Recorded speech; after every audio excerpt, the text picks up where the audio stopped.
Buen día, queridos hermanos, que el Señor los esté bendiciendo. Debido a inconvenientes técnicos, ayer no pudimos efectuar la grabación de la reunión de oración y entonces queríamos compartirles con ustedes, aunque sea una parte de esa preciosa bendición que el Señor nos ha concedido en la jornada de ayer. Tuvimos un tiempo precioso de alabanza, de declaración con nuestros labios y todo nuestro corazón acerca de la grandeza y el poder de nuestro Dios. Estamos reunidos en este lugar de acuerdo a las disposiciones reglamentarias que hasta aquí están vigentes y quiero compartir con ustedes entonces una porción de la palabra de Dios en el Evangelio escrito por Mateo, en el capítulo 21, un pasaje que se lo conoce habitualmente con el nombre de la purificación del templo. Jesús realiza su ingreso a la ciudad después de ese reconocimiento de lo que se conoce como la entrada triunfal. En el versículo 12 del capítulo 21 leemos: y entró Jesús en el templo de Dios y echó fuera a todos los que vendían y compraban en el templo, y volcó las mesas de los cambistas y las sillas de los que vendían palomas. Y les dijo: escrito está, mi casa, casa de oración será llamada, mas vosotros la habéis hecho cueva de ladrones. Y vinieron a él en el templo ciegos y cojos, y los sanó. Pero los principales sacerdotes y los escribas, viendo las maravillas que hacía y a los muchachos aclamando en el templo y diciendo: Hosana al Hijo de David, se indignaron y le dijeron: ¿oyes lo que estos dicen? Y Jesús les dijo: sí, nunca leísteis: de la boca de los niños y de los que maman, perfeccionaste la alabanza. Vemos aquí una preciosa secuencia de lo que el Señor estuvo realizando y lo que estuvo sucediendo en aquel momento. En primer lugar, vemos que hay un proceso de purificación del templo. Luego que el templo fue purificado, Jesús dijo: esto es casa de oración. Y luego de ser casa purificada, casa de oración, se transformó en una casa de poder para luego ser una casa de alabanza. Este pasaje contiene los componentes principales de lo que se conoce como un tiempo devocional.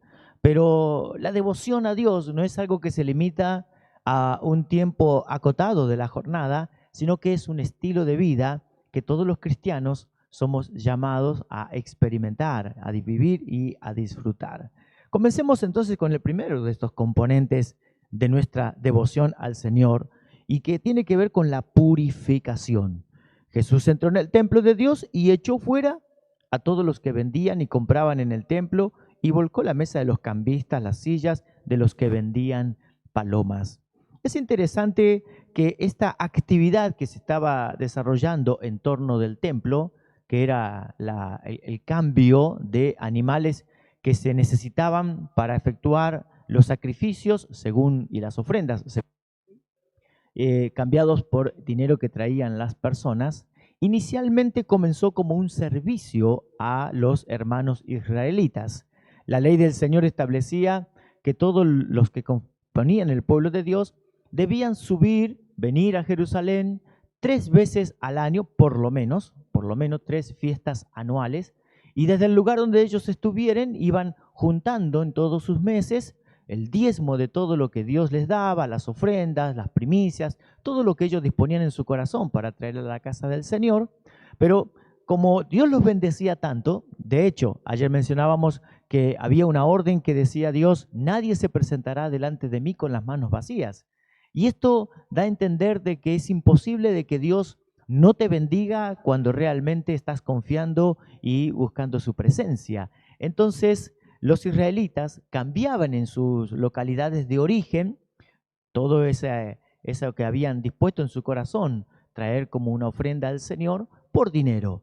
Y al llegar a las cercanías del templo, ese mismo monto lo volvían a cambiar entonces por aquellos animales o aquellas maneras en que ellos iban a presentar la ofrenda y los sacrificios en alegría y en compañerismo con los sacerdotes. Esto que nació entonces en sus comienzos como un servicio a los demás, terminó siendo para muchos una oportunidad excelente de negocio. Y esto es lo que el Señor Jesús dijo, eso está mal. Es decir, si fuera simplemente el servicio que se hacía a las personas que estaban de lejos, no hubiera sido un motivo de enojo en el Señor. Pero el Señor que mira las intenciones de los corazones, no solamente Él pesa las acciones, Él pesa las acciones conjuntamente con las intenciones con las que se llevan a cabo, dijo, aquí hay que llevar adelante una purificación. Y yo te quiero preguntar en esta hora, ¿cómo está tu corazón delante del Señor? No ante tus propios ojos o ante la escala de medida que tenga la sociedad. Porque para esta sociedad hay muchas cuestiones que encuadran en la frase, ¿y qué tiene de malo? Y con esa expresión, más si le sumamos la expresión total, si las personas se aman, se puede hacer lo que se quiera. Hay muchísimas cosas entonces que a nuestra vista tal vez no son impuras, pero claramente a la palabra de Dios y ante los ojos del Señor entran en una categoría de impureza. Impureza moral, espiritual, intelectual, sexual, financiera, de conducta. ¿Cuántas maneras hay en que nuestra vida puede perder calidad por falta de pureza, por falta de estar alineada totalmente a la palabra de Dios? Jesús dijo en la oración, Padre, santifícalos en tu palabra es verdad. La purificación se produce cuando permitimos que la palabra de Dios modifique nuestra forma de vivir, es decir, nos lleve a obedecer a ese estilo de vida que Dios nos está proponiendo. Primeramente nos denunciará aquellas cosas que no son correctas o que no están bien conforme a la palabra de Dios, pero luego que confesamos, que reconocemos delante de Dios que algo era impuro ante sus ojos y le pedimos perdón y nos apartamos, entonces alcanzamos la misericordia. El que encubre sus pecados no prosperará, mas el que los confiesa y se aparta alcanzará misericordia. ¿Con qué limpiará el joven su camino? Con guardar tu palabra. Los sacerdotes, antes de entrar a oficiar en el lugar santo, pasaban por una fuente de bronce y allí se lavaban y eso simbolizaba entonces la purificación completa de su vida para poder entrar al oficio sacerdotal plenamente. De la misma manera, la palabra de Dios nos va purificando y nos va limpiando. Por eso, en tu tiempo devocional, procura tener un tiempo donde meditas en la palabra de Dios y donde procuras pedirle que el Señor te muestre si hay algo en tu vida que debe ser cambiado. El salmista decía, examíname, oh Dios, y conoce mis pensamientos. Y mira si hay en mí algún camino que se está desviando, algún camino de perversidad. Ayúdame a corregirlo y guíame por el camino derecho. ¿Cómo está tu corazón delante de los ojos del Señor? ¿Estás en un proceso de constante purificación o se te ha contaminado, se te han pegado algunas cuestiones, formas de pensar, formas de vivir, o ambiciones, o codicias, o algunos sentimientos que no honran al Señor? Por eso el primer paso entonces es, deja que el Señor, a través de su palabra y la guía del Espíritu Santo, lleve adelante un precioso proceso de purificación de tu alma. Purificados los corazones, entonces podemos establecer una relación de amistad y de compañerismo con el Señor, o lo que llamamos una vida de oración. No es lo mismo orar de vez en cuando que llevar adelante una vida de oración. La oración, desde el punto de vista técnico más específico, es un hablar con el Señor, ¿sí? Y uno ve a través de los pasajes que la oración tiene un principio y tiene un desarrollo y un final. Una oración breve o una oración de 10 o 15 minutos. O Jesús que pasaba más de una hora orando y hasta toda la noche estaba orando. Pero eso no significa que no podamos tener, además de esos tiempos concretos y específicos de oración, una vida de oración. ¿Qué significa? Que en todo el día, durante todo el tiempo, estás en comunión con el Señor, estás atento a su voz y rápidamente fluyen de tu corazón expresiones de agradecimiento, de peticiones. Le recuerdas al Señor, no porque Él se olvide, obviamente, sino porque nos enseña a orar. Señor, acuérdate de las naciones. Señor, acuérdate de mi familia. Señor, acuérdate que te necesito. Señor, acuérdate de tu siervo, dicen en muchas expresiones. La oración entonces es un tiempo de intensa amistad con el Señor. Por eso, qué precioso que es cuando tu corazón previamente se purifica, porque vienes y hablas con el Señor cara a cara y compartes una cena con el Señor y presentas tus motivos, tus deseos, tus inquietudes, aquellas razones por las cuales estás intercediendo, pero también tienes la oportunidad allí de conocer los planes del Señor, de conocer aquellas cosas por las cuales Dios te necesita a ti que estés orando. La Biblia dice, no va a hacer nada el Señor sin que antes lo revele a sus siervos los profetas. Y mucha gente se pregunta, ¿pero por qué Dios no hace esto, no hace aquello, si Él es Dios y es todopoderoso? Dios lo quiere hacer, pero lo quiere hacer contigo, no sin ti. Por eso Dios quiere primero mostrarte, invitarte a que en tu corazón se imprima y se revelen sus caminos y sus propósitos. Lo abrazas y lo recibes por fe y comienzas a orar por esos desafíos. La oración no consiste en que le voy a doblegar la voluntad al Señor para que Él haga lo que yo quiero. La voluntad es el tiempo en el cual mi voluntad se va conformando a la voluntad del Señor. Como escuché hace un tiempo en una predicación, Dios no va a salir de su reino para bendecirte en tu reino. Dios te vino a buscar para sacarte de donde estás y llevarte a tu reino. Por eso en la oración decimos, venga a nosotros tu reino. La oración es un tiempo donde declaramos y nos aseguramos de depender de Dios y no de lo que tenemos, ni de lo que aparentemente somos, ni de ninguna otra cosa. Señor, hoy, para vivir en este día, dependo de tu gracia, dependo de tu misericordia y dependo de tu presencia. Si no tuviera hoy la gracia de Dios, la misericordia de Dios y la presencia de Dios, sería un día vano, sería un día sin sentido, sería un día en el cual estaría muerto en vida. Sería un día como muchas personas tristemente lo transitan, es decir, sobreviven, pero no lo disfrutan, porque no tienen esta oración íntima y personal con el Señor. Sus vidas no son una casa de oración. Y luego que eres casa de oración, tu vida pasa a ser una casa de poder. Y dice la palabra de Dios que vinieron a Él en el templo, un templo purificado y un templo establecido ya como casa de oración, ciegos y cojos, y los sanó. Experimentamos el poder de Dios en nuestras vidas, nuestros ojos se pueden abrir, nuestros oídos se abren definitiva y completamente cuando somos purificados y cuando pasamos tiempo en oración con el Señor. ¿Estás experimentando el poder de Dios bendiciendo y transformando tu vida?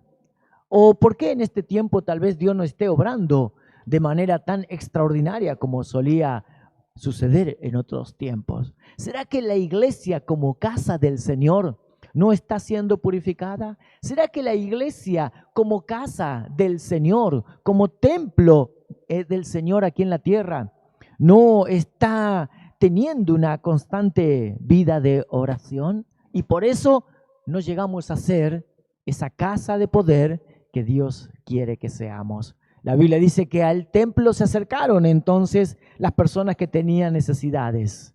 ¿Tus actitudes están acercando a las personas a Jesucristo?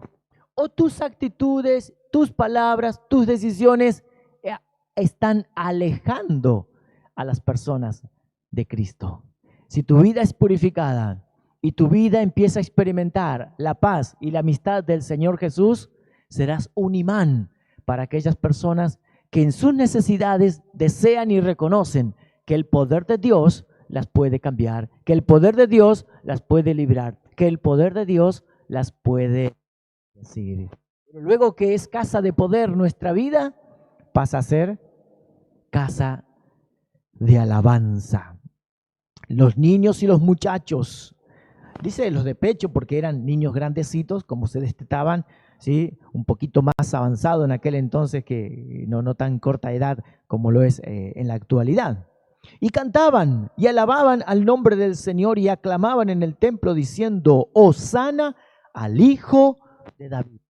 Estaban allí y se indignaron, porque ellos sabían lo que significaba la expresión el Hijo de David, el descendiente que Dios le había prometido a David que le habría de levantar para reinar eternamente sobre Israel y sobre todas las naciones. El Mesías, aquel enviado del Señor que fue esperado desde la promesa de Abraham. Miles de años, una nación completa esperando que cada nacimiento podría llegar a ser el nacimiento de aquel Mesías prometido. Cuando escuchan que los muchachos están viendo a este tal Jesús, el hijo del carpintero, y le están dando este título honorífico, se indignaron. ¿Cómo puede ser que este sea el Mesías? Y esto es lo maravilloso. Los niños, los pequeñitos, podían ver y reconocer en Jesús lo que aquellos que tanto conocían no podían ver.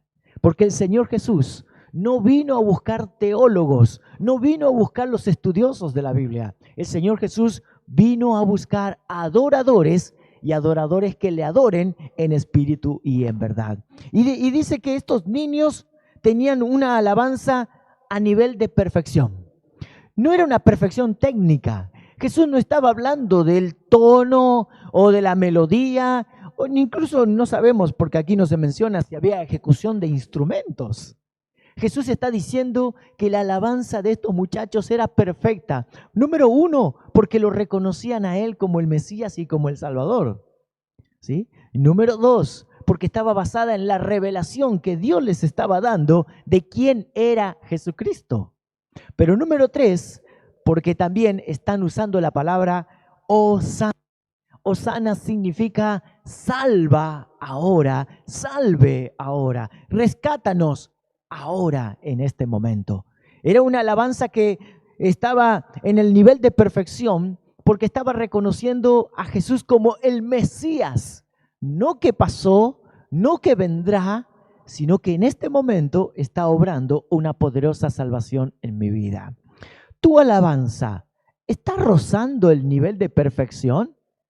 ¿Qué puntuación le darías a tu vida de alabanza? No me refiero a tu entonación, a cuántas canciones conoces, cuál es tu estilo musical de preferencia, o hasta qué ministerio sueles poner más a menudo en tus redes sociales, en YouTube, para tratar de tener un tiempo de alabanza con el Señor. No me refiero a las cuestiones técnicas, son superfluas esas.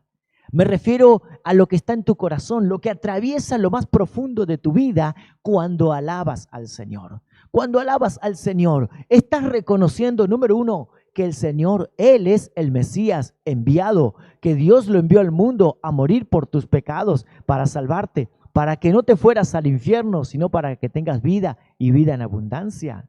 Número dos, al alabarlo, estás reconociendo que Jesucristo es tu Salvador, pero ahora, en este momento, no estás solamente alabando por lo que hizo, también estás alabando por lo que está haciendo Dios en esta hora, en tu vida y en tu entorno. Y número tres, es una alabanza que viene de la revelación que Dios nos da de quién es el Señor Jesucristo. Es una revelación basada en su verdad, no en la imaginación. Recuerda esto, Dios no es el producto de tu imaginación.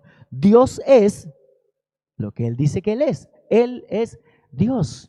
Es pertinente que la iglesia ore y alabe diciendo Hosana. Salve ahora, Dios, a las naciones de la tierra. Salva ahora, Señor, a nuestra ciudad. Salva a nuestra generación. Salva a nuestros bebés, a nuestros ancianos, a nuestros jóvenes. Dios, sálvalos del COVID-19 y de toda estrategia y forma con la que pueden ser arrastrados a alejarse cada día más de ti. Sálvanos ahora, rescátanos ahora. Algunas personas me preguntan cómo orar, más de todo cuando son nuevos creyentes.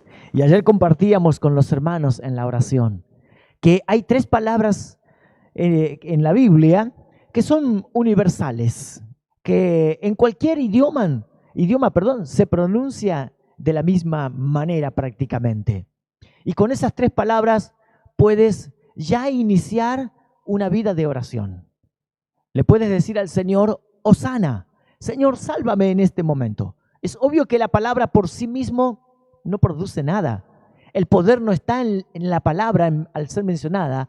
El poder radica en que crees, porque entiendes lo que significa esa palabra, la verdad que está revelada, y entonces la pones en acción. Señor, sálvame en este momento. Ten misericordia, Señor. Sálvame de esta situación. Salva a mi familia, salva el negocio, sálvame, Señor. Acude a Dios en aquella que sea tu necesidad. Ven al Señor, pídele su asistencia, su socorro. ¿Sí? El Señor extenderá su mano misericordiosa para una vez más volverte a socorrer y volverte a salvar. Luego le puede decir aleluya, o aleluya dicen más en Centroamérica. Significa alabado sea el Señor. Señor, sálvame. Señor, eres digno de alabanza porque solo tú eres mi Salvador. Solo tú eres el Señor. Y la tercera, tan conocida, amén. Que así sea. La Biblia dice que Jesús, en la carta a los Corintios, Él es el sí y el amén. Él es el que hace que las cosas sucedan. Él es el que produce en nosotros los creyentes el querer hacerlo, pero también produce, en definitiva, el hacerlo. Él es el sí y el amén. Y todas las promesas en el Señor Jesús son sí, no tal vez, a lo mejor, no, son sí y son amén. Por eso puedes orar tan sencillamente, pero a la vez tan profundamente, diciendo, Hosana, aleluya, amén. Tu alabanza está rozando el nivel de perfección. Si no es así, ¿por qué entonces te vas a quedar tan lejos de poder experimentar esa bendición de tener a Dios habitando en nosotros y en medio de nosotros? Porque el Señor habita en medio de la alabanza de tu pueblo. Así que te quiero alentar a que cultives tu vida devocional en este tiempo y a que te pongas en las manos del Señor. Señor, toma mi vida, dispón de mi vida, usa mi vida. Y luego de ofrecerte primeramente al Señor, te alentamos a que te pongas en contacto con nosotros para que podamos también orientarte en cómo servir al Señor en el lugar donde te encuentras y aún con las características particulares que estamos atravesando en medio de esta pandemia, en medio de esta situación. Pero la Biblia dice, retén lo que tienes para que ninguno tome tu corona. Y la única forma de retener el ministerio, el servicio, el privilegio de ser un adorador que Dios te ha concedido es cultivando una vida de devoción, de pasión y de compromiso con nuestro Señor y Salvador. Que el Señor te bendiga y que esta palabra que ayer hemos compartido también sirva de inspiración y de edificación para tu vida. Querido hermano, querida hermana, te amamos y te bendecimos en el nombre del Señor Jesús. Amén.